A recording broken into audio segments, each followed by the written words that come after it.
Have you ever wondered how a tiny city-state in Southeast Asia transformed itself into a formidable powerhouse, dominating the global stage and leaving larger nations in awe?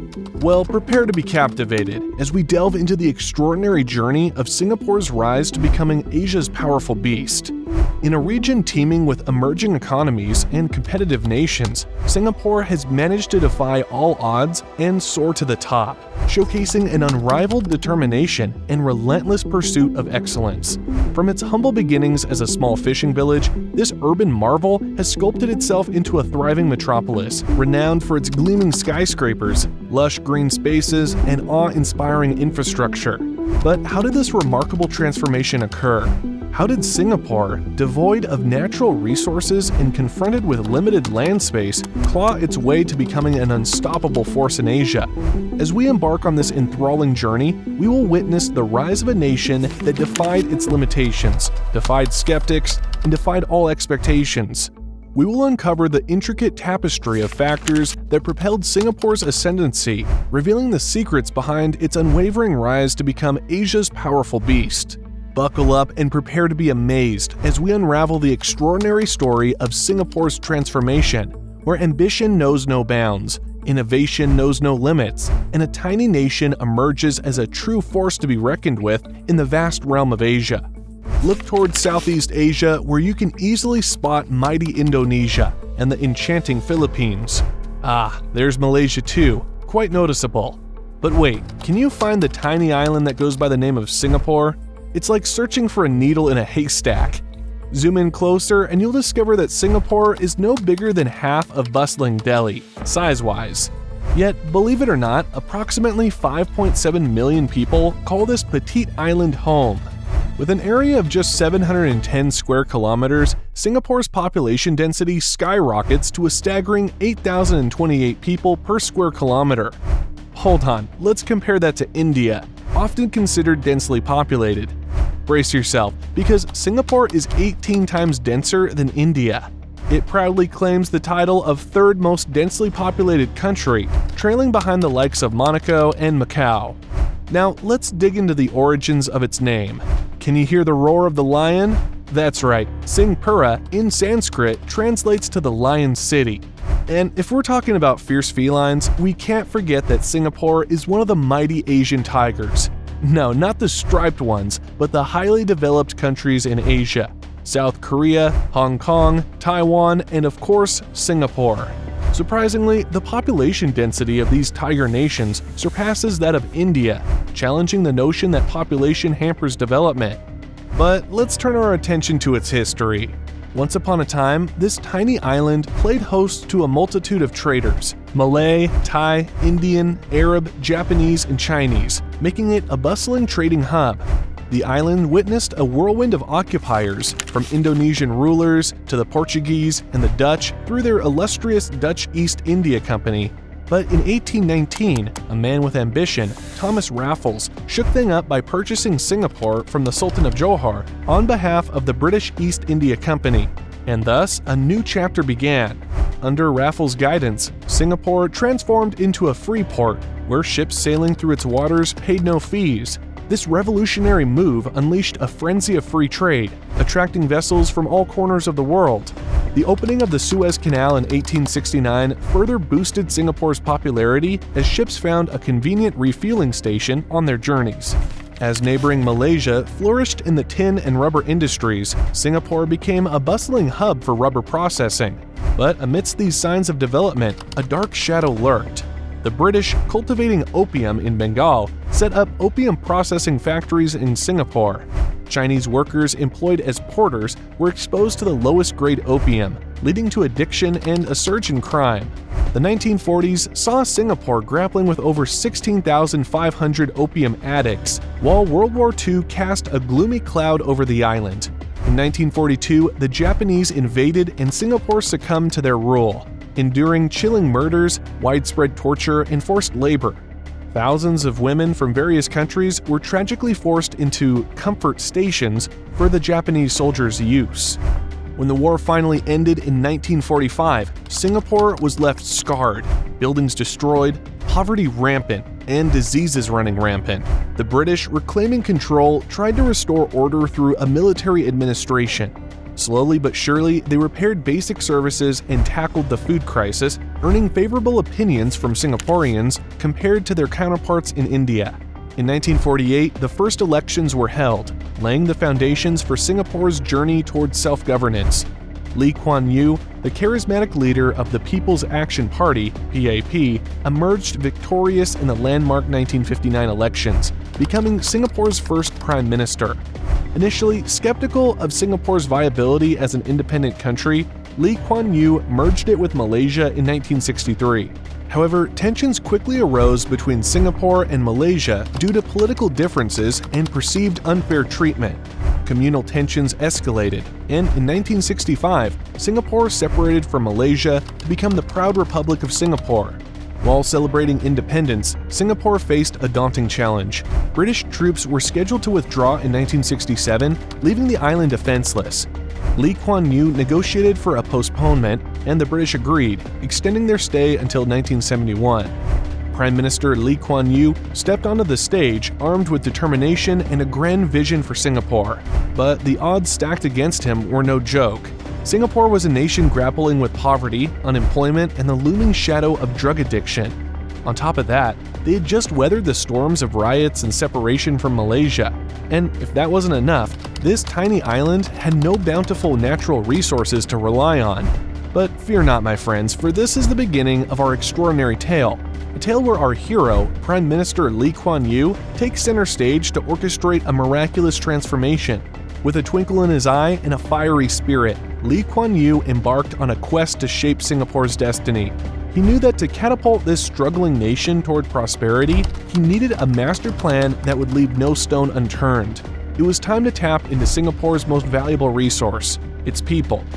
Lee Kuan Yew knew that having the basics, food, water, and shelter, was crucial for a country to survive. So he tackled the issue of homelessness head-on with a brilliant solution: public housing facilities. Almost everyone got a place to call home, allowing them to focus on their work and skills. Next on the agenda, slums. Singapore had slums all over the place, and that needed fixing. Over 26,000 families were relocated from those slums, and shiny high-rise buildings and public housing popped up. These new homes came with all the necessary utilities: water, electricity, and gas, provided for free. It was like a breath of fresh air, and things started to improve. Fast forward to today, and a whopping 80% of Singaporeans live in government-provided public housing. Homelessness is practically non-existent, with only a measly 616 people sleeping on the streets last year. That's a remarkable achievement.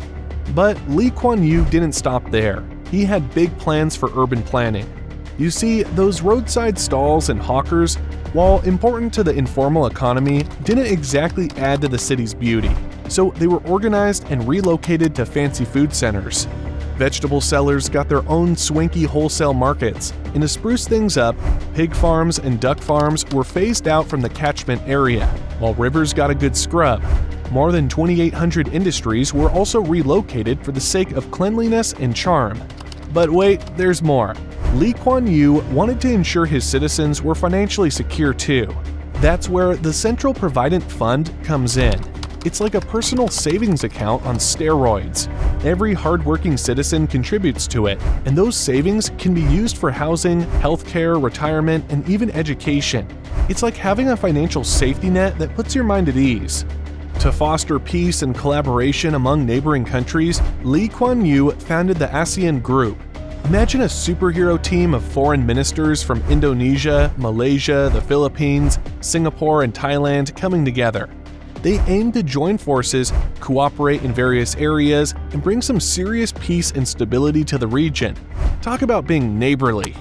But wait, even superheroes need protection. Lee Kuan Yew knew that, so he introduced national service. When boys in Singapore turned 16.5 years old, they had to register for duty.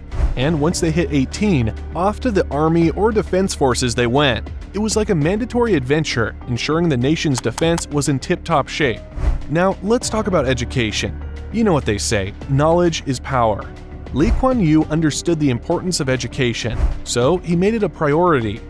primary education became compulsory, and public schools were top-notch, run by the government itself. These schools had some seriously impressive facilities, and the best part, education was available at a nominal cost, almost like a steal. But Lee Kuan Yew didn't stop there. He knew that the practical skills were the secret sauce to becoming a developed nation, so Singapore focused on vocational training too. Meanwhile, in some other places, India, practical skills are often overlooked. We need to take a leaf out of Singapore's book and become lifelong learners, constantly striving to learn new skills and become the best versions of ourselves. In tiny Singapore, where space is at a premium, wide roads for cars would gobble up precious land, leaving little room for houses. So the government had a clever plan: discourage car ownership and promote public transport. That's why buying a car in Singapore will cost you an arm and a leg, and maybe even your firstborn child. They slapped heavy taxes on car purchases and limited the number of cars allowed on the road. If you want a new car, you gotta say goodbye to an old one. On the flip side, public transportation like buses and the metro are a steal: affordable, clean, and safe. Now, you might be wondering how the government affords all these affordable goodies: education, healthcare, housing, and public transport. Do they squeeze the life out of their citizens with sky-high taxes like some European countries? Nope. Income tax rates in Singapore are surprisingly low, ranging from 2% to 24%. So where do they get the moolah? Well, my friends, it's all about sustainability and fiscal smarts. Take a peek at Temasek Holdings, a mighty company with over 900 employees from 33 different countries and a jaw-dropping net portfolio of $403 billion as of March 2022. Who owns this mammoth? The Singaporean government. It's a government-owned enterprise. Singapore's government has its fingers in many pies, from transportation and power to media. These companies, including Temasek's subsidiaries, invest in other companies to rake in profits. Unlike some Indian government companies that suffer from mismanagement and end up being privatized, well-run government enterprises in Singapore bring the profits back to the government. And guess who benefits? The citizens, of course. But wait, there's more. The government isn't afraid to dip into your pockets either. They've got high taxes on motor vehicles, a wealth tax, property tax, and even GST. But here's the kicker.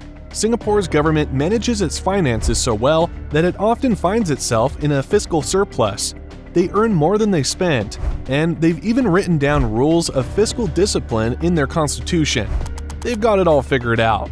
Moreover, in the vibrant and bustling 1990s, Singapore decided to sprinkle some financial magic into its already impressive repertoire. With a wink and a nod, it cultivated the private wealth market, beckoning Asian millionaires to its sparkling shores. It even donned a cloak of secrecy with banking laws that would make James Bond envious.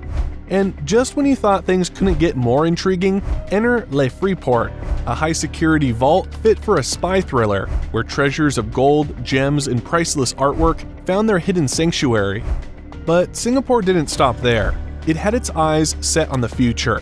Recognizing the digital age beckoning, the government and MAS, Monetary Authority of Singapore, invested in cutting-edge fintech hubs and fortified its defenses against money laundering, ensuring that innovation and integrity went hand in hand.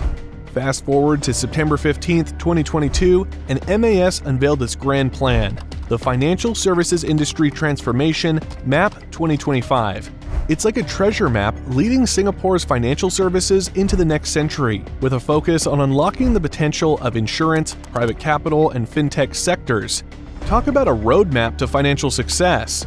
But wait, Singapore isn't all about money and numbers. It's a master of reinvention, transforming itself into a captivating tourist destination and a haven for expats. Imagine frolicking on Sentosa Island, gazing in awe at the architectural marvel that is Marina Bay Sands, and indulging in a shopping extravaganza along Orchard Road. And let's not forget the Singapore Zoo, where you can mingle with the animal kingdom and marvel at their wild antics. Oh, and did we mention the airport? Singapore's Changi Airport is like a majestic gateway to paradise, where technology meets wonder and efficiency dances with luxury. It's no wonder it has earned a place among the biggest and best airports in the world. Prepare to have your mind blown when you step foot inside this aviation marvel. So, whether you're a financial guru, a curious traveler, or a wide-eyed expat, Singapore has woven a captivating tapestry of financial prowess, cultural richness, and awe-inspiring attractions. It's a place where numbers come alive, dreams take flight, and surprises await around every corner. Now, tell us, dear adventurers, have you explored the financial wonders of Singapore? Or perhaps you've discovered the hidden gems of its tourist attractions? Share your tales in the comments below, and remember to embrace the thrill of life's journey. Don't forget to hit that like button and subscribe for more fascinating adventures. If you enjoyed this exploration of Singapore's story, don't forget to hit the like button and subscribe to our channel for more inspiring content. Thank you for watching.